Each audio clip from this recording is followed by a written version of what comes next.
So starting from the enzymes, last lecture में basically we were discussing about the nature of enzymes, that enzymes are mostly proteins in nature, and for the proper functioning of enzymes, their structure must be intact. यानी अगर किसी किस्म का इनके structure के अंदर change आता है, this change may be in primary, secondary, tertiary और quaternary level.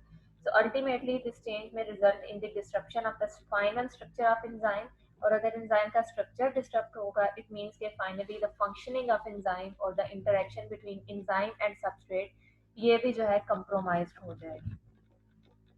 So first of all आपके पास जो है वो एंजाइम्स की क्लासिफिकेशन को डिस्कस करने के बाद जो नेक्स्ट हम लोगों ने टॉपिक स्टार्ट किया था, it was about the working of enzymes. How enzymes are going to react with the substrate and it will convert the substrate into the product. So enzyme catalyzed reactions can be divided into the 5 different steps. और इन steps के अंदर आपका जो सबसे पहला step है, it is the interaction between substrate and enzymes active site. यानी आपके पास जो सबस्ट्रेट है, जो रिएक्टेंट है, जिसको आप थ्रू एंजाइम जिसके केमिकल रिएक्शन को स्पीड अप करना चाह रहे हो, सो फर्स्ट स्टेप में उस सबस्ट्रेट का एंजाइम की एक्टिव साइट के साथ अटैच होना, उसके साथ एसोसिएट होना जो है, it is the compulsion. So this is the first step.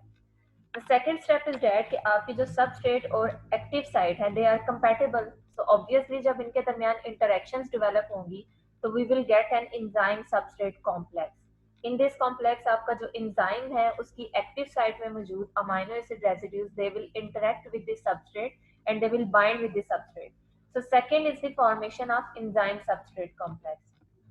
अगर किसी वजह से आपकी एक्टिव साइट में कोई ऐसी म्यूटेशंस हो गई हैं कि यहाँ पे present amino acids can not bind with the substrate, so ultimately enzyme substrate complex नहीं बनेगा and the other 3 reactions will be blocked. So आपके पास जो सेकंड स्टेप है, formation of enzyme substrate complex, it is dependent upon the presence of the specific groups in the active site and the substrate के अंदर जो binding site है उसके अंदर बेसिकली ग्रुप्स का कंपैटिबल होना, एक जैसा होना या उनके आपस में जो है वो इंटरेक्शन डेवलप होना. This is the key feature for the formation of enzyme substrate complex. The third step is the chemical transformation. That after binding with the substrate, enzyme will induce certain type of the changes in the product, in the substrate basically. So आपके पास normally substrate का structure जो था वो in this step, in the third step, इसके अंदर आप change observe करोगे कि there will be the some type of the bonds जो कि प्रीवियसली सबस्ट्रेट के अंदर प्रेजेंट थे, लेकिन एंजाइम ने अब उन बॉन्ड्स को ब्रेक कर दिया और फाइनली आपकी जो प्रोडक्ट है वो रिलीज हो गई है. सो this is the type of hydrolytic reaction जिसमें आपकी सबस्ट्रेट एंजाइम के साथ बाइंड करने के बाद उसकी क्लीवेज हो रही है, उसकी हाइड्रोलिसिस हो रही है और फाइनली जो प्रोडक्ट है वो एंजाइम को छोड़ रही है या उससे डिटैच हो रही है. और फाइनली आप ऑब्जर्व कर सकते हैं कि एंजाइम की जो अपनी शेप है या एंजाइम का जो अपना स्ट्रक्चर है उसमें किसी किस्म का चेंज नहीं आया. So these are the 5 basic steps which are required for an enzyme to work. और अगर इन रिएक्शंस को हम थोड़ा सा डिटेल में डिस्कस करें, जैसे कि लास्ट जो लेक्चर था उसमें हमने ये चीज कही थी या मैंने आप लोगों के सामने एक पॉइंट इंट्रोड्यूस कराया था कि एंजाइम जो है ये किसी भी केमिकल रिएक्शन के रेट को इन्हांस करता है. यानी उस केमिकल रिएक्शन की फ्री एनर्जी वैल्यू को ये चेंज नहीं करता, इसके साथ साथ ये उस केमिकल रिएक्शन में जो इक्विलिब्रियम कांस्टेंट है उस इक्विलिब्रियम कांस्टेंट को भी चेंज नहीं करता.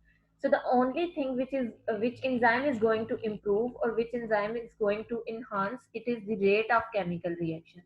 यानी कितने टाइम में आपका जो सबस्ट्रेट है वो एंजाइम के साथ रिएक्ट करके प्रोडक्ट बनाता है. This is the rate of the formation of the product और the rate of the conversion of substrates into the product, इसको इनहांस कर देता है.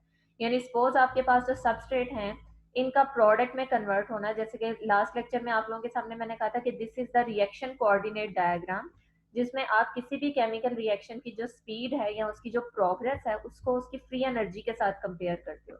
जैसे कि you can observe that on the X axis there is the reaction progression, कि आपका reaction जो है वो किस डायरेक्शन में मूव कर रहा है या उसकी प्रोग्रेस क्या है, and on the Y axis there is the free energy value, which means के reactants और the substrates and the products उनकी energy value को आप compare कर सकते हो.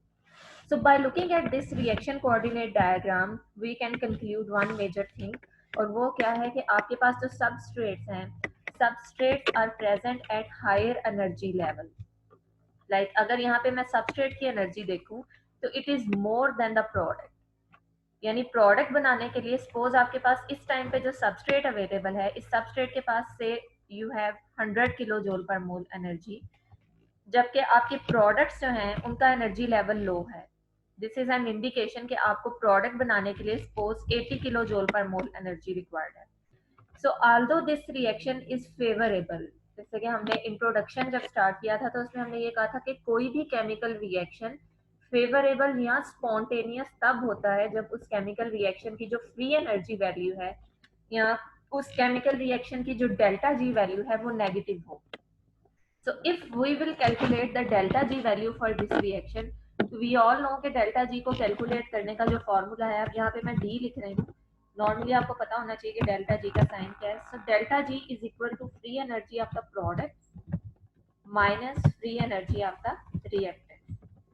तो अगर मैं यहाँ पे आप लोगों के सामने प्रोडक्ट्स और रिएक्टेंट्स की जो एनर्जी वैल्यूज हैं इनका डिफरेंस कैलकुलेट करूँ तो मेरे पास जो डेल्टा जी वैल्यू आएगी इट विल बी नेगेटिव।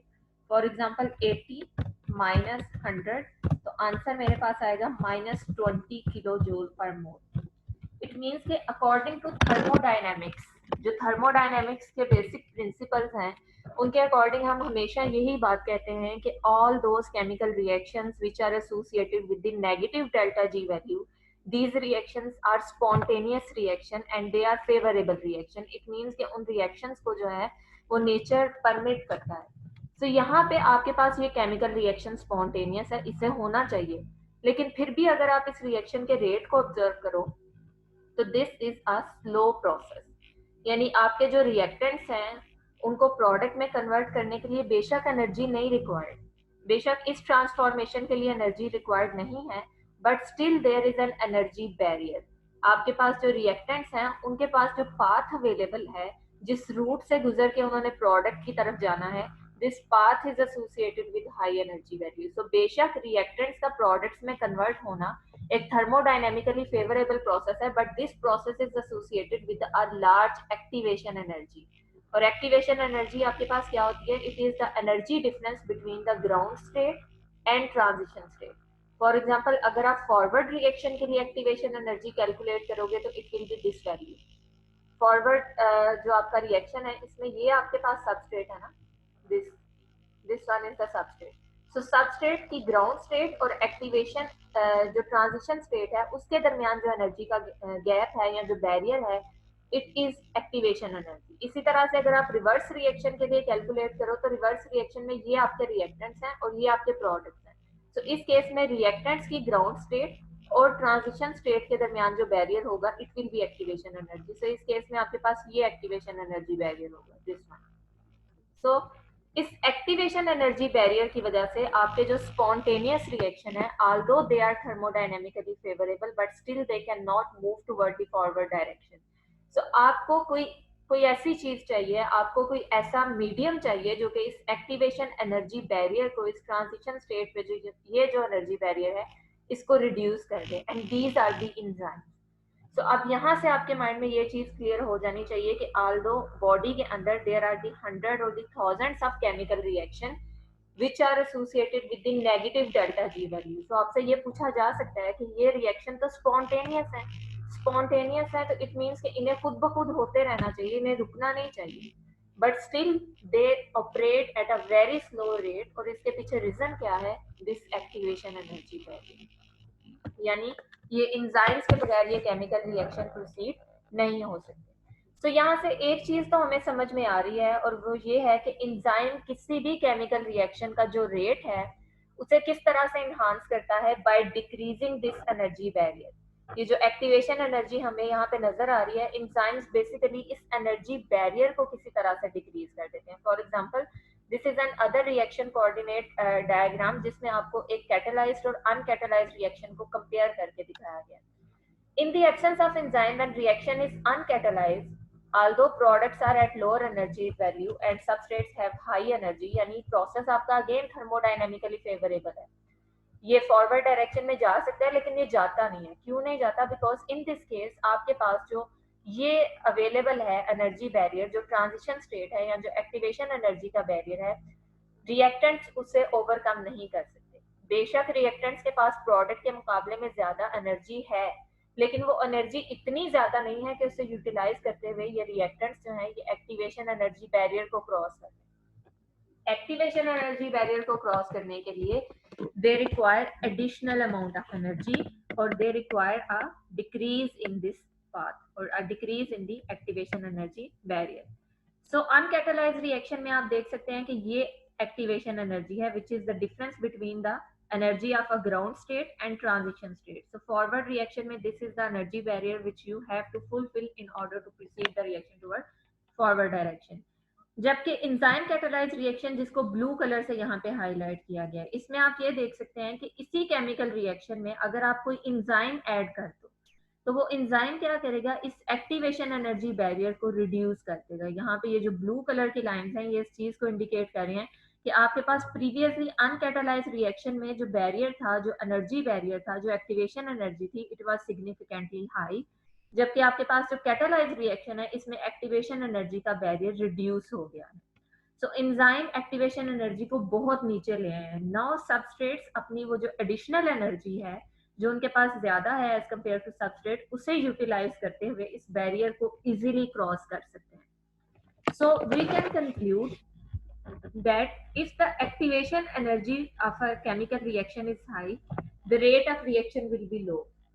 यानी आपके जो रिएक्टेंट्स हैं वो प्रोडक्ट्स में ट्रांसफॉर्म नहीं होंगे, आपके केमिकल रिएक्शन का रेट कम होगा, कम रिएक्टेंट्स प्रोडक्ट्स में ट्रांसफॉर्म होंगे। But if by introducing enzyme you are going to reduce the activation energy barrier, तो आपका जो केमिकल रिएक्शन है ये स्पीडली होता जाएगा because now the reactants have the energy जिसको यूटिलाइज करते हुए they can cross the barrier and they can convert into the product. In this case your rate of the chemical reaction will be increase. So enzyme ने इस पूरे के पूरे system के अंदर किसी किस्म का कोई और चेंज नहीं किया सिवाय एक्टिवेशन एनर्जी को रिड्यूस करने के, और एक्टिवेशन एनर्जी को रिड्यूस करके उसने उस केमिकल रिएक्शन की स्पीड या उस केमिकल रिएक्शन का जो रेट है उसे एनहांस कर दिया। स्टिल अगर आप इसकी डेल्टा जी वैल्यू या फ्री एनर्जी कैलकुलेट करोगे तो वो उतनी ही आएगी जितनी अनकैटालाइज्ड रिएक्शन के केस में आ रही थी, बिकॉज प्रोडक्ट और रिएक्टेंट की एनर्जी वैल्यूज अभी भी उतनी है, सिर्फ एंजाइम ने इस एक्टिवेशन एनर्जी बैरियर को रिड्यूस किया। क्लियर है बच्चों यहाँ तक? मैम प्रोडक्ट्स दोबारा स्टेट में कन्वर्ट हो सकते हैं? क्या चीज? प्रोडक्ट्स जो है हमारे वो सबस्ट्रेट में रिवर्स डायरेक्शन में कन्वर्ट हो सकते हैं? Yes, but this reaction will be this reaction आपके पास जो है वो केमिकल ऐसे एंजाइम्स अवेलेबल होंगे which can catalyse the reactions in both direction, but obviously आपके पास ये जो रिवर्स डायरेक्शन में रिएक्शन होगा it will B at the expense of energy. आपको यहाँ पे एनर्जी वैल्यू जो है वो एडिशनल प्रोवाइड करनी पड़ेगी। ठीक है? Yes ma'am. तो ये एंडरगोनिक रिएक्शंस की कैटेगरी में आ जाएगा। सो यहाँ पे आप लोगों के सामने इसी चीज को या इसी कॉन्सेप्ट को एक्सप्लेन करने के लिए देयर इज एन एग्जांपल के sucrose is a disaccharide which is made up of two sugar, fructose and glucose, और नॉर्मली ये एक एनर्जी मॉलिक्यूल है, यानी इसको यूटिलाइज करते हुए जो सेल्स हैं वो एनर्जी यूज कर सकते हैं। सो सुक्रोज की हाइड्रोलिसिस से या इसकी जो ऑक्सीडेशन है उससे significant amount of energy release होती है, बट स्टिल ये केमिकल रिएक्शन जो है वो in the absence of enzyme sucrase की एब्सेंस में नहीं हो सकता।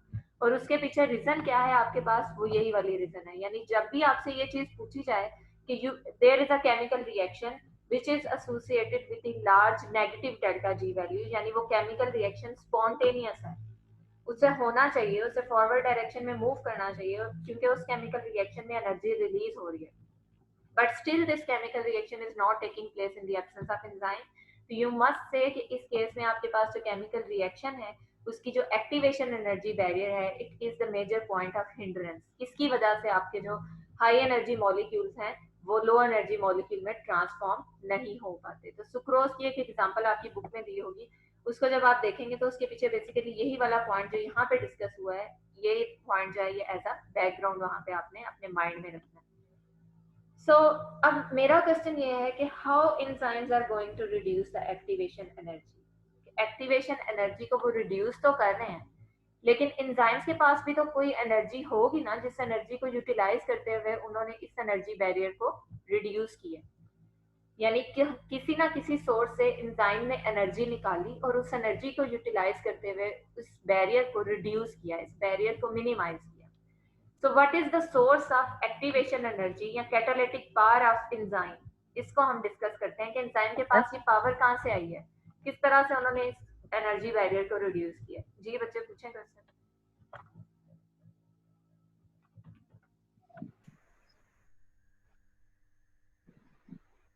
जी जी पूछे।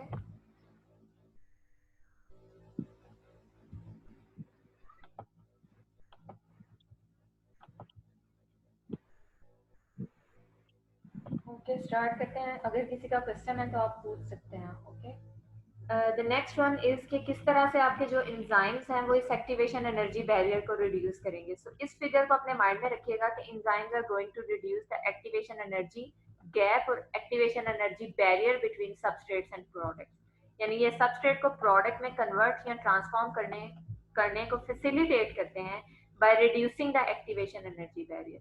सो अब यहाँ पे हमने सोर्स ऑफ एनर्जी देखनी है। नॉर्मली जब एंजाइम किसी सबस्ट्रेट के साथ रिएक्ट करता है तो एंजाइम और सबस्ट्रेट के दरमियान multiple covalent and non covalent interactions develop होती हैं। इन इंटरेक्शंस की वजह से there is a specific term for this energy, binding energy release होती है। यानी जब एंजाइम और सबस्ट्रेट एक दूसरे को अप्रोच करते हैं तो सबस्ट्रेट और एंजाइम्स के दरमियान there are specific groups which can interact with each other. For example आपके पास देयर इज एन एंजाइम जिसमें नेगेटिवली चार्ज ग्रुप है जिसकी एक्टिव साइड में, तो सबस्ट्रेट में प्रेजेंट पॉजिटिवली चार्ज ग्रुप इसके साथ इंटरेक्ट करेंगे and this enzyme substrate binding will release a amount of energy जिसे हम कहेंगे बाइंडिंग एनर्जी। सो एंजाइम इस बाइंडिंग एनर्जी को यूटिलाइज करते हुए जो सबस्ट्रेट और एंजाइम के दरमियान इंटरेक्शन के दौरान रिलीज हुई है, इस बाइंडिंग एनर्जी को वेस्ट नहीं करता बल्कि इस बाइंडिंग एनर्जी को यूटिलाइज करते हुए इस एक्टिवेशन एनर्जी के गैप को रिड्यूस कर देता है, मिनिमाइज कर देता है। फॉर एग्जाम्पल ये एक सबस्ट्रेट है और ये एंजाइम है और इनके दरमियान इंटरेक्शन हुई से 20 या 30 किलो जोल पर मोल एनर्जी रिलीज हुई। सो एंजाइम ने वो 20 या 30 किलो जोल पर मोल एनर्जी को यूटिलाइज करते हुए इस बैरियर को रिड्यूस किया, यानी इसकी एनर्जी को कुछ हद तक जो है वो कंपनसेट किया। सो पहली हमारे पास जो एविडेंस है कि एंजाइम किस तरह से एक्टिवेशन एनर्जी को रिड्यूस करते हैं, किस तरह से इस बैरियर को कम करते हैं by with the help of the binding energy. और ये बाइंडिंग एनर्जी क्या है? This is the amount of energy which is going to be released after the interaction between enzyme and substrate. So binding energy का एक तो मैंने आपको यहाँ पे सिग्निफिकेंस बताया है कि ये एक्टिवेशन एनर्जी के बैरियर को रिड्यूस करेगी, यानी सबस्ट्रेट को प्रोडक्ट में कन्वर्ट होने में हेल्प करेगी इस एनर्जी बैरियर को रिड्यूस करके। There is another significance of binding energy, ये बाइंडिंग एनर्जी जो है एंजाइम और सबस्ट्रेट के दरमियान जो स्पेसिफिसिटी है उसको भी डिफाइन करती है या उसको भी डिटरमिन करती है। फॉर एग्जाम्पल आपके पास अगर सबस्ट्रेट में फॉर एग्जाम्पल एक ऐसा एंजाइम है जिसकी एक्टिव साइट में there is a carboxylic acid functional group, यानी ये ग्लूटामेट रेजिड्यू है जो कि एक्टिव साइट में प्रेजेंट है, ग्लूटामिक एसिड। और वी ऑल नो कि ग्लूटामिक एसिड जो है वो एक एसिडिक अमाइनो एसिड है जिसकी साइड चेन में there is an additional carboxylic acid group. So अब यहाँ पे ये जो ग्रुप है carboxylic acid group, it has a potential कि ये हाइड्रोजन बॉन्डिंग कर सकता है। सिमिलरली इसमें आयनिक इंटरेक्शंस भी हो सकती है। तो अगर आपके पास इस एंजाइम की जो सबस्ट्रेट है उस सबस्ट्रेट में उन ग्रुप्स का होना जरूरी है जो कि इस ग्लूटामिक एसिड के साथ इंटरेक्ट कर सके। सो अगर आपके पास 2 या 3 डिफरेंट सबस्ट्रेट्स हैं तो एंजाइम और सबस्ट्रेट के दरमियान ये जो ग्रुप्स हैं इनके दरमियान जहाँ पे इंटरेक्शन होनी है ये ग्रुप्स डिफाइन करेंगे कि एंजाइम किस सबस्ट्रेट के साथ बाइंड करेगा। यानी सपोज आपके पास एक एंजाइम है और मीडियम में आपके पास 3, 4 या 5 डिफरेंट सबस्ट्रेट्स हैं, तो एंजाइम अपनी स्पेसिफिक सबस्ट्रेट को किस तरह से आइडेंटिफाई करेगा? ये सिर्फ उसी सबस्ट्रेट के साथ बाइंड करेगा जिस सबस्ट्रेट में वो फंक्शनल ग्रुप्स अवेलेबल होंगे which can develop a particular type of interaction with the binding residues of enzyme। यानी अगर तो आपके पास एक सबस्ट्रेट है जिसमें there is a carboxylic acid group, so ये आपके पास जो है यहाँ पे रिपेल करेंगे एक दूसरे को, इंटरेक्शन डेवलप नहीं होगी। यहाँ पे आपके पास एक थर्ड ऐसी जो है वो सबस्ट्रेट अवेलेबल है जिसमें सपोज आपके पास दोबारा से कार्बोनाइल फंक्शनल ग्रुप प्रेजेंट है या इसी किस्म का कोई फंक्शनल ग्रुप है which can not interact with this acidic side chain of glutamic acid. So enzyme in 3 या 4 या 5 डिफरेंट सबस्ट्रेट में से अपनी स्पेसिफिक सबस्ट्रेट को किस तरह से आइडेंटिफाई करता है, by the interaction between enzyme and substrate. ये जो रिएक्टिव ग्रुप्स हैं इनके दरमियान इंटरेक्शन एंजाइम को हेल्प करती है कि वो अपनी सबस्ट्रेट को आइडेंटिफाई कर सके। क्लियर है बच्चों? सो बाइंडिंग एनर्जी ने एक तरफ एक्टिवेशन एनर्जी का जो गैप है इसको रिड्यूस किया, और दूसरी तरफ इस बाइंडिंग एनर्जी ने यानी एंजाइम और सबस्ट्रेट के जो फंक्शनल ग्रुप्स हैं इनके दरमियान इंटरेक्शन ने एंजाइम और सबस्ट्रेट की स्पेसिफिसिटी को डिफाइन किया कि enzyme can pick a specific substrate from a medium. इसके अलावा जो बाइंडिंग एनर्जी है वो सर्टेन थर्मोडायनेमिक या physical barriers which are normally available to an enzyme to an uncatalyzed reaction, उनके भी चांसेस को मिनिमाइज करती है। फॉर एग्जांपल, किसी भी केमिकल रिएक्शन का रेट लो होगा किन सिनेरियो में? ये 3 से 4 सिनेरियोज में आप लोगों के सामने डिस्कस कर रही हूँ, which are associated with the low rate of reaction या स्लो जो है वो progression of reaction. For example, अगर तो आपके पास जो है कोई एंजाइमेटिक रिएक्शन या सिंपल कोई भी केमिकल रिएक्शन किसी सोल्यूशन में हो रहा हो, तो सोल्यूशन में आपके जो दो डिफरेंट मॉलिक्यूल्स हैं उनकी इंटरेक्शन और उनके जो है वो इंटरेक्शन के बाद प्रोडक्ट बनने के जो चांसेस हैं वो मिनिमाइज होते हैं, बिकॉज सोल्यूशन के अंदर these molecules are in the form of the random motion. यानी आपके पास विद इन द सोल्यूशन जो मॉलिक्यूल्स हैं उनकी इंट्रोपी बहुत ज्यादा होती है। इंट्रोपी ज्यादा होने का मतलब है कि वो रैंडमली यहाँ वहाँ घूम रहे होते हैं, एक दूसरे को अप्रोच नहीं करते। और अगर दो मॉलिक्यूल्स एक दूसरे को अप्रोच नहीं करेंगे तो उनके दरमियान इंटरेक्शन नहीं होगी। इंटरेक्शन नहीं होगी इट मीन्स कि आपके पास रिएक्टेंट्स प्रोडक्ट्स में ट्रांसफॉर्म नहीं होंगे। सो दो इवेंट्स हमने ऊपर डिस्कस किए हैं कि अनकैटलाइज्ड रिएक्शन स्लो क्यों होते हैं, बिकॉज इनके अंदर जो एक्टिवेशन एनर्जी का बैरियर है वो हाई होता है। सो इस एंजाइम और सबस्ट्रेट के दरमियान इंटरेक्शन की वजह से जो एनर्जी रिलीज हो रही है बाइंडिंग एनर्जी, उसने इस प्रॉब्लम को सॉल्व कर दिया, उसने एक्टिवेशन एनर्जी बैरियर को रिड्यूस कर दिया।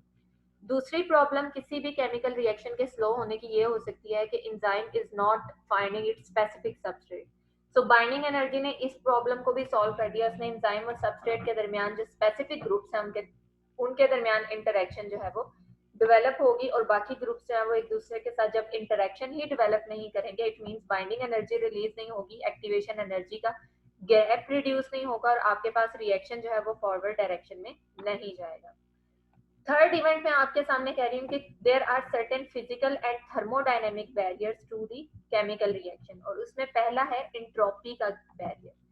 यानी बायोलॉजिकल सिस्टम में इंट्रोपी ज्यादा होने की वजह से देयर इज अ पॉसिबिलिटी कि जो रिएक्टेंट्स हैं वो एक दूसरे को अप्रोच ना करें, और अगर रिएक्टेंट्स एक दूसरे को सोल्यूशन में या मीडियम में अप्रोच नहीं करेंगे इट मीन्स कि they will not undergo the chemical reaction, product नहीं बनेगी।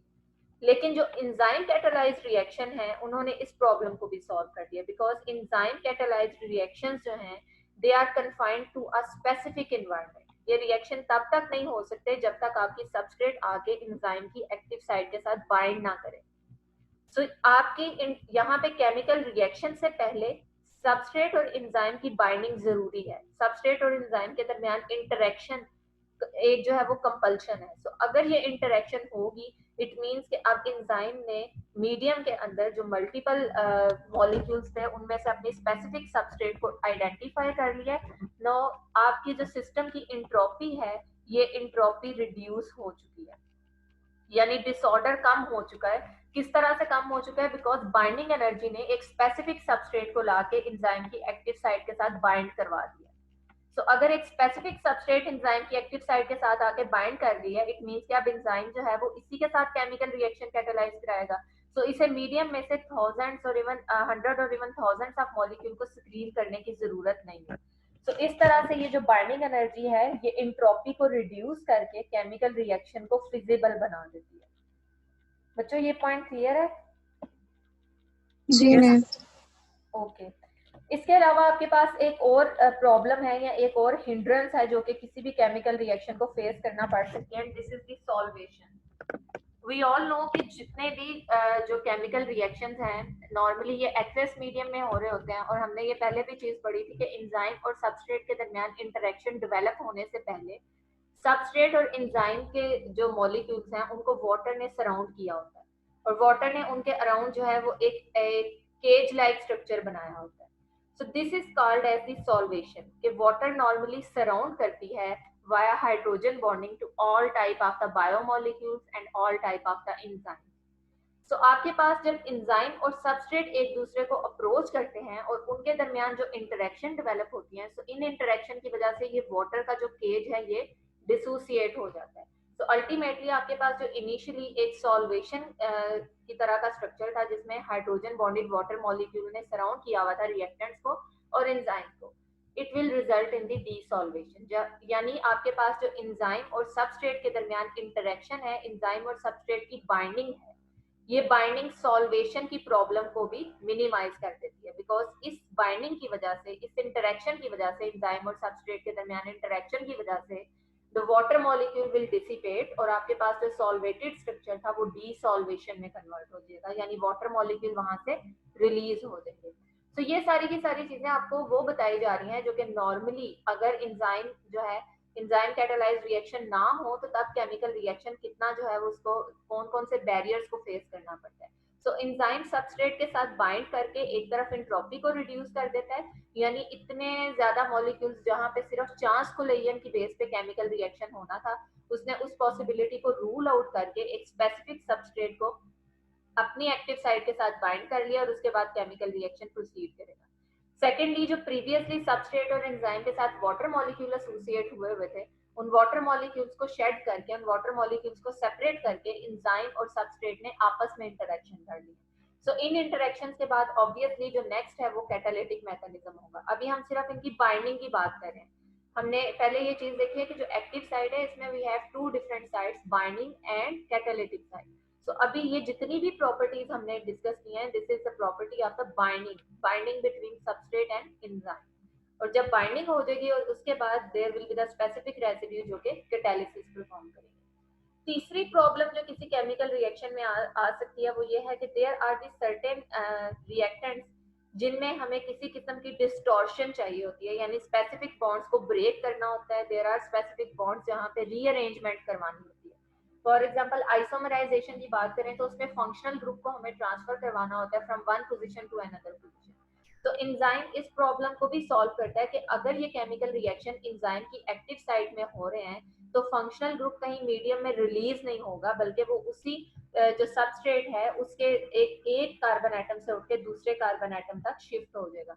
So by confining the enzyme catalyzed reaction to the specific environment, to the active site, आपके पास ये जो बैरियर्स हैं, ये सारे के सारे बैरियर्स आप देखते जा रहे हैं, नोट करते जा रहे हैं कि इनके जो चांसेस हैं वो मिनिमाइज होते जाते हैं. Similarly there are some substrates जिन्हें प्रॉपर अलाइनमेंट की जरूरत होती है, यानी एंजाइम के साथ प्रॉपर फंक्शनिंग के लिए उन्हें प्रॉपरली अलाइन होना है, उन्हें स्पेसिफिक ग्रुप्स को जो है वो एंजाइम के साथ क्या करनी है, इंटरेक्शन डेवलप करनी है. सो एंजाइम की नेचर, एंजाइम की जो एक्टिव साइट है, because it is flexible in nature, so इस अलाइनमेंट को मैक्सिमाइज करने के लिए या सारे फंक्शनल ग्रुप्स के साथ इंटरेक्शन करने के लिए एंजाइम अपनी जो शेप है उससे भी चेंज करती है. सो इस प्रॉब्लम को भी सॉल्व करने के लिए एंजाइम जो है वो अपने अंदर कन्फर्मेशनल चेंजेस लेके आते हैं, यानी अपनी शेप के अंदर चेंजेस ले आते हैं ताकि वो अपनी स्पेसिफिक सबस्ट्रेट के साथ मैक्सिमम बाइंडिंग कर सकें और उसके बाद वो कैटालिसिस का जो प्रोसेस है उसे कैटालाइज कर सकें. So these are some points जो कि बुक में काफी सारी डिटेल से लिखे होंगे. सो आई विल रिकमेंड कि पहले आप लोग लेक्चर की रिकॉर्डिंग और जो नोट्स में आपके पास इंफॉर्मेशन गिवन है उसको पढ़ लें और उसके बाद आप जो है वो बुक से इस चीज को पढ़िएगा. क्लियर है बच्चों? Yes ma'am. ओके. अगर किसी को यहाँ पे कोई प्रॉब्लम है, कोई क्वेश्चन है तो आप पूछ सकते हैं, अदरवाइज फिर हम नेक्स्ट जो पॉइंट है उसको क्लियर करें.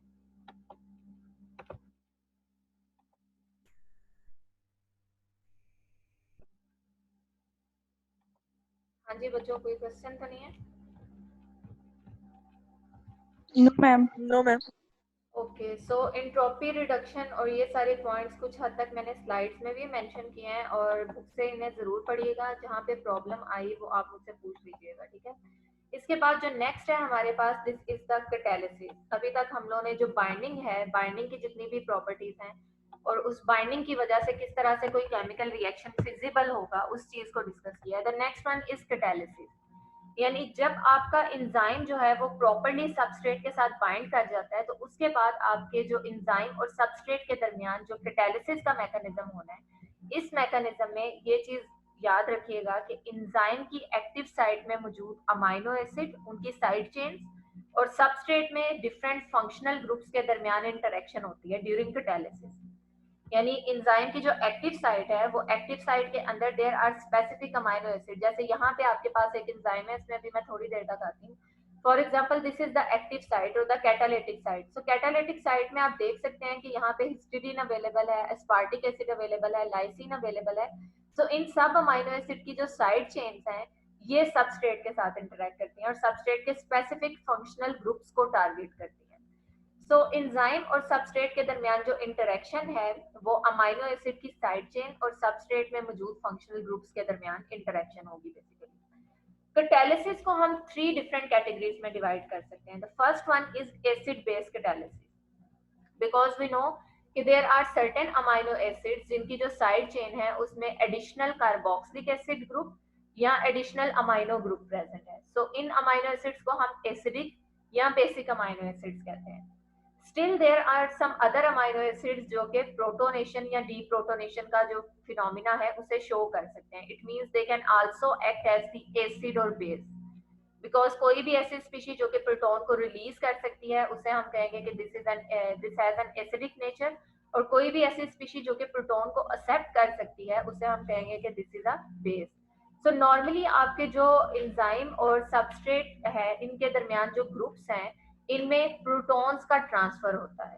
So this transfer of proton from the functional group of the substrate and enzyme, this will define the type of catalysis as acid base catalysis। यानी catalysis का वो मैकेनिज्म जिसमें सबस्ट्रेट और enzyme के दरमियान जो इंटरेक्शन है इस इंटरेक्शन में proton donor and proton acceptors involve हों, इस टाइप ऑफ कैटालिसिस को हम कहेंगे this is the acid base catalysis.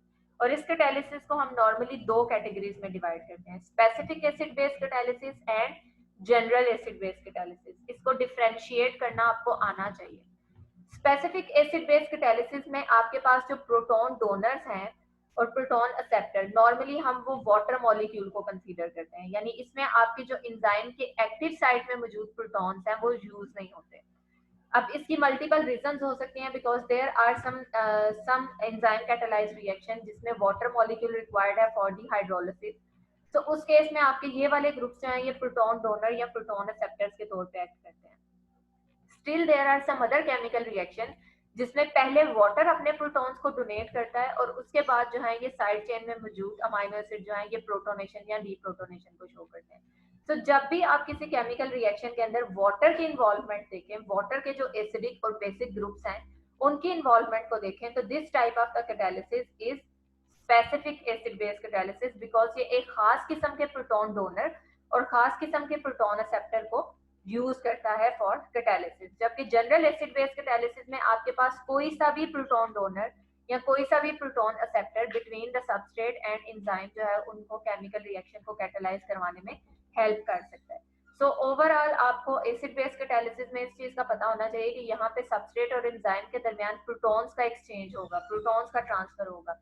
या तो कोई स्पीशी प्रोटॉन को पिक कर लेगी, वो सबस्ट्रेट में से भी पिक कर सकती है, या सबस्ट्रेट इवन एंजाइम की एक्टिव साइट से भी प्रोटॉन को पिक करके प्रोटोनेट हो सकती है। Second type of the catalysis is covalent catalysis, यानी यहाँ पे आपका जो एंजाइम है वो सबस्ट्रेट के साथ ट्रांजिएंट कोवलेंट बॉन्ड फॉर्मेशन करता है, यानी टेम्परेरी तौर पे वो सबस्ट्रेट के जो बॉन्ड्स हैं उनको ब्रेक करने के लिए या उनमें रीअरेंजमेंट करवाने के लिए सबस्ट्रेट के साथ कोवलेंट बॉन्ड फॉर्मेशन करता है। फॉर एग्जांपल यहाँ पे आपके सामने एक केमिकल रिएक्शन जो है वो एक्सप्लेन किया गया, और अगर आप इस केमिकल रिएक्शन को देखें तो इसमें आपके पास देयर इज अ सबस्ट्रेट जिसमें ए और बी के दरमियान there is a bond, and this is an enzyme जो कि हाइड्रोलेज की कैटेगरी से बिलोंग करता है, because by using a water molecule this enzyme is going to break this bond. So इस बॉन्ड को ब्रेक करने के लिए ओवरऑल केमिकल रिएक्शन तो इस तरह से लिखा गया है कि आपके पास जो है वो A एंड B के दरमियान there is a bond and by using water molecule there is a specific enzyme. अब एंजाइम का यहाँ पे बताया तो नहीं गया, लेकिन ऑब्वियसली हाइड्रोलेज जो है वो एक एंजाइम कैटालाइज्ड रिएक्शन है, हाइड्रोलिसिस। सो यहाँ पे A और B के दरमियान बॉन्ड ब्रेक हो चुका है। सो अब अगर हम यहाँ पे इस केमिकल रिएक्शन के मैकेनिज्म की तरफ जाएं तो वी विल सी कि ए और बी के दरमियान इस बॉन्ड को ब्रेक करने के लिए एंजाइम के अंदर एक खास न्यूक्लियोफिलिक ग्रुप था, जिस ग्रुप ने जो है वो पहले इस बॉन्ड को ब्रेक करके सबस्ट्रेट के साथ कोवलेंट बॉन्ड फॉर्मेशन की। यानी आप देख सकते हैं कि ये जो पूरा सिंगल स्टेप केमिकल रिएक्शन आपको दिखाया गया है, ये केमिकल रिएक्शन एक स्टेप में नहीं हो रहा बल्कि it is divided into the two different steps. पहले स्टेप्स में आपका जो एंजाइम है वो इस सबस्ट्रेट का ये बॉन्ड ब्रेक करेगा, एक सबस्ट्रेट को रिलीज कर देगा, सबस्ट्रेट में जो दो आपके पास मोनोमर्स थे उसमें से एक मोनोमर को रिलीज कर देगा, बी को इसने रिलीज कर दिया और ए के साथ कोवलेंटली अटैच हो गया। और सेकेंड स्टेप में बाय यूजिंग वाटर मॉलिक्यूल इसने ए के साथ भी अपना जो बॉन्ड है उसे डिसोसिएट करा लिया। यानी यहाँ पे आप ये देख सकते हैं कि इस तरह की कैटालिसिस में जो एंजाइम है वो टेम्परेरी तौर पे सबस्ट्रेट के साथ कोवलेंट बॉन्ड फॉर्मेशन करता है और at the end of chemical reaction उस कोवलेंट बॉन्ड को ब्रेक कर देता है।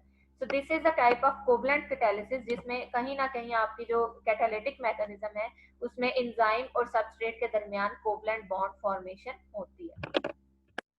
Third type of the catalysis is metal ion catalysis. There are some enzymes जो कि अपना फंक्शन परफॉर्म करने के लिए स्पेसिफिक जो है कोफैक्टर्स या कोएंजाइम्स को यूज करता है। नॉर्मली अगर आपका जो है वो कोफैक्टर कोई मेटल आयन है तो सॉरी नॉन प्रोटीन पार्ट अगर कोई मेटल आयन है तो आप कहेंगे this is the cofactor. Attendance लगा लें, बार बार नेट आ जा रहा है। ओके, आप में से कोई एक स्टूडेंट स्क्रीनशॉट्स ले ले और मेरे साथ शेयर कर दे, आप ही ले लो चाहे, ठीक है।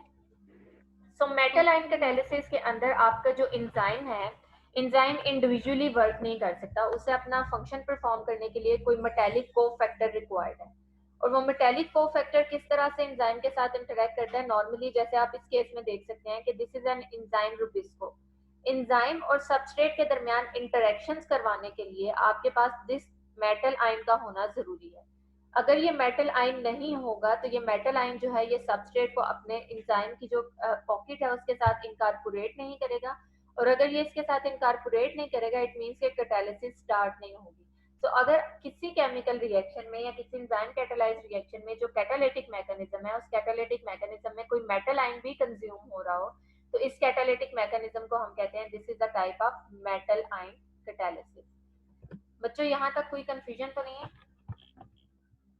No ma'am. Okay, so next हम टू मॉडल्स हैं, लॉक एंड की मॉडल और इंड्यूस्ड फिट मॉडल, इनको कवर करेंगे और इंशाल्लाह नेक्स्ट लेक्चर में फिर हम फैक्टर्स और जो एलोस्टेरिक रेगुलेशन ऑफ एंजाइम है इस टॉपिक को डिस्कस करेंगे। सो वी ऑल नो कि एंजाइम्स के जब भी मॉडलिंग की बात आती है तो दो मॉडल्स ऐसे हैं जिनको फ्रीक्वेंटली रिपोर्ट किया जाता है कि जो एंजाइम और सबस्ट्रेट के दरमियान इंटरेक्शन है इसको एक्सप्लेन करने के लिए रिपोर्ट किए गए थे। The very first model is lock and key model, और इस मॉडल के अकॉर्डिंग आपका जो सबस्ट्रेट और एंजाइम की एक्टिव साइट है दे आर 100% आइडेंटिकल, यानी ये कंप्लीमेंट्री हैं बिल्कुल उसी तरह जिस तरह से कोई लॉक और की एक दूसरे में फिट आ सकते हैं। तो सबस्ट्रेट और एंजाइम जो हैं ये इस कंप्लीमेंटेरिटी को यूज करते हुए एक दूसरे के साथ इंटरेक्ट करेंगे और प्रोडक्ट में ट्रांसफॉर्म होंगे। लेकिन ये जो हमारे पास मॉडल है which is the lock and key model, इस मॉडल के ऊपर एक ऑब्जेक्शन आई थी। जब हमने इस मॉडल को थर्मोडाइनेमिकली स्टडी किया तो according to the principles of thermodynamics ये मॉडल जो है ये फेल हो गया। किस तरह से फेल हुआ था, फॉर एग्जांपल आप यहाँ पे ये एक जो है वो 3 पॉसिबिलिटीज हैं किसी भी केमिकल रिएक्शन की, इनको अगर आप नोटिस करें तो इसमें आपके पास प्रीवियसली यहाँ पे जो ए है दिस इज एन इंडिकेशन कि कोई अनकैटलाइज्ड रिएक्शन है जिसमें किसी भी किस्म का कोई एंजाइम अवेलेबल नहीं है। सो इसको अगर यहाँ पे डिस्कस करें, ए में आपके पास कोई ऐसा केमिकल रिएक्शन है जो कि इन दी एब्सेंस ऑफ एंजाइम हो रहा है और यहाँ पे this is a metal stick, और इस स्टिक की जो है वो आपने हाइड्रोलिसिस करवानी है यानी इसको ब्रेक करना है। यानी आपका सपोज ये एग्जांपल आप लोगों को सिर्फ समझाने के लिए है कि आपके पास एक सबस्ट्रेट है and the name of this substrate is stick, ठीक है। इस स्टिक को ब्रेक करने के लिए, इसको प्रोडक्ट में कन्वर्ट करने के लिए there is a transition state, ऐसी स्टेट जिसमें एक्टिवेशन एनर्जी सिग्निफिकेंटली हाई है। जैसे कि आप इसकी रिएक्शन कोऑर्डिनेट डायग्राम को देखें, कि स्टिक को इसकी प्रोडक्ट में कन्वर्ट करने के लिए आपके पास जो पाथ अवेलेबल है, this path is associated with the high activation energy barrier. It means कि ये केमिकल रिएक्शन इतना ज्यादा फिजिबल नहीं है बिकॉज इसकी एक्टिवेशन एनर्जी बहुत हाई है। अब अगर हम लॉक एंड की मॉडल के अकॉर्डिंग इस रिएक्शन को स्टडी करें और हम एक ऐसा एंजाइम इंट्रोड्यूस करा दें which is stickase, stickase stands for के एंजाइम जो कि अपनी सबस्ट्रेट यानी स्टिक को यूज करेगा। So if you have a substrate stick and this is the enzyme stickase जो कि इसको हाइड्रोलाइज कराएगा। तो यहाँ पे आप देख सकते हैं कि एंजाइम की जो एक्टिव साइट है इट इज 100% आइडेंटिकल और 100% complementary with the shape of substrate. तो अगर ये सबस्ट्रेट की शेप के बिल्कुल 100% सबस्ट्रेट जैसी है तो एंजाइम और सबस्ट्रेट के दरमियान जब इंटरेक्शन होंगी तो उन इंटरेक्शन से बहुत ज्यादा एनर्जी रिलीज होगी।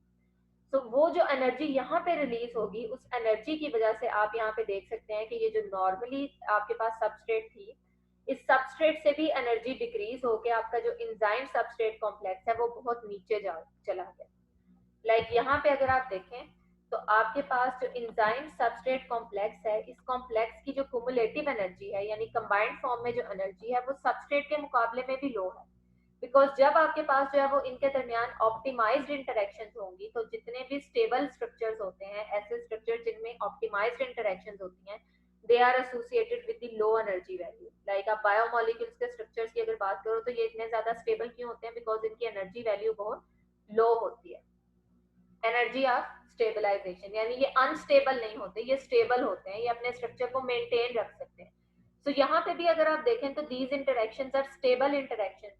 अगर ये स्टेबल इंटरेक्शन है इट मीन्स कि आपका जो एंजाइम सबस्ट्रेट कॉम्प्लेक्स है इसकी एनर्जी मजीद लो हो जाएगी। और अब अगर आप इस रिएक्शन की एक्टिवेशन एनर्जी को कैलकुलेट करेंगे तो ये प्रीवियस रिएक्शन से भी ज्यादा होगी। यानी यहाँ पे जो आपकी ग्राउंड स्टेट और ट्रांजिशन स्टेट के दरमियान एनर्जी का गैप है वो मजीद इंक्रीज हो गया। इट मीन्स आपके पास यहाँ पे जो कैटेलाइज रिएक्शन है वो किसी किस्म का फायदा नहीं देगा बल्कि इसकी वजह से आपकी जो प्रोडक्ट्स हैं वो मजीद कम बनेगी, few products will be synthesised. So इस मॉडल को इस स्ट्रेटेजी के थ्रू रूल्ड आउट किया गया था कि एंजाइम जो है वो सबस्ट्रेट की शेप के कंपैटिबल नहीं होते बल्कि enzymes are complementary to the transition state. यानी पहले ये सबस्ट्रेट के साथ बाइंड करते हैं, सबस्ट्रेट की शेप में जो है वो इस किस्म का चेंज लेके आते हैं, उसको मोल्ड कर देते हैं, उसको ट्रांजिशन स्टेट में जब हो जाता है तो तब उसके साथ जो है वो स्टेबल फॉर्मेशन करते हैं, स्टेबल बॉन्ड फॉर्मेशन करते हैं। तो यहाँ पे आप ये देख सकते हैं कि एंजाइम जो है वो अपनी इस शेप में था और सबस्ट्रेट के साथ बाइंड किया और जब सबस्ट्रेट जो है वो ट्रांजिशन स्टेट में गई जो कि आपके पास ये स्टेट है, this state is the transition state.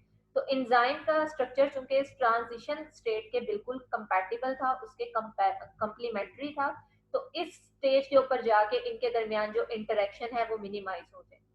अब अगर ट्रांजिशन स्टेट के ऊपर जाके इंटरेक्शन जो है वो मिनिमाइज, इंटरेक्शन जो है वो स्टेबलाइज होगी और एनर्जी डिक्रीज होगी तो ऑब्वियसली ये एनर्जी एक्टिवेशन एनर्जी को भी रिड्यूस करेगी। तो अगर एंजाइम सबस्ट्रेट के कंपैटिबल होता तो यहीं पे एनर्जी रिलीज हो जानी थी और आपका जो एंजाइम सबस्ट्रेट कॉम्प्लेक्स है उसने सबस्ट्रेट की एनर्जी को मजीद लो कर देना था। सो यहाँ पे आपका एंजाइम जो है वो ट्रांजिशन स्टेट पे जाके सबस्ट्रेट के साथ जो है वो स्टेबल इंटरेक्शन डेवलप करता है ताकि एनर्जी यहाँ पे रिलीज हो और जब एनर्जी यहाँ से रिलीज होगी तो अल्टीमेटली ये एनर्जी जो रिलीज हो रही है यहाँ पे वो इस एक्टिवेशन एनर्जी के गैप को रिड्यूस कर देगी। यहाँ पे आप इस ब्लू एरो से इस चीज को लोकेट कर सकते हैं कि ट्रांजिशन स्टेट पे जाके जब इनके दरमियान स्टेबल इंटरेक्शंस बनेगी तो अल्टीमेटली एक्टिवेशन एनर्जी का जो बैरियर है वो डिक्रीज होगा। तो यहाँ से इस मॉडल से एक पॉइंट हमारा जो क्लियर हुआ है दिस इज कि enzymes are not complementary with the substrate, enzymes are complementary to the transition state। कि enzyme की जो shape है it is complementary to transition state, ये substrate के compatible या substrate के complementary नहीं है। सिमिलरली आपके पास जो नेक्स्ट मॉडल है जो कि ज्यादा यूज होता है बिकॉज हम सब जानते हैं कि एंजाइम्स के अंदर जो कन्फर्मेशनल चेंजेस है वो हो सकती हैं। So the next model is about the change in shape of an enzyme upon binding with the substrate.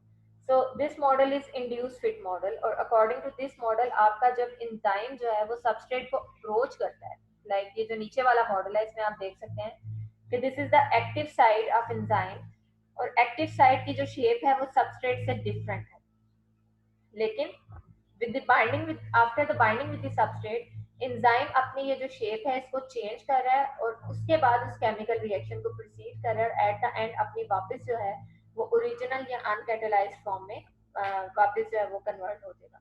So it means कि एंजाइम्स की जो एक्टिव साइट है it is not a rigid structure. Depending upon the substrate ये अपनी shape को या substrate के दरमियान जो इंटरेक्शन सबस्ट्रेट और एंजाइम के दरमियान ऑप्टिमाइज्ड इंटरेक्शंस करवाने के लिए एंजाइम जो अपनी एक्टिव साइट है उसकी शेप को मॉड्यूलेट कर सकता है. यानी अगर एंजाइम और सबस्ट्रेट के दरमियान ऐसे ग्रुप्स अवेलेबल हैं जिनके दरमियान सिग्निफिकेंट इंटरेक्शंस डेवलप हो सकती हैं, सो एंजाइम क्या करेगा, उन इंटरेक्शंस को मिनिमाइज करने के लिए अपनी शेप को चेंज कर देगा. लेकिन ऑब्वियसली अगर एंजाइम और सबस्ट्रेट के दरमियान वो रिएक्टिंग ग्रुप्स ही नहीं है जिनके दरमियान इंटरेक्शंस डेवलप होनी है, तो फिर एंजाइम शेप भी चेंज नहीं करेगा. सो यहाँ तक आप लोगों का आज का लेक्चर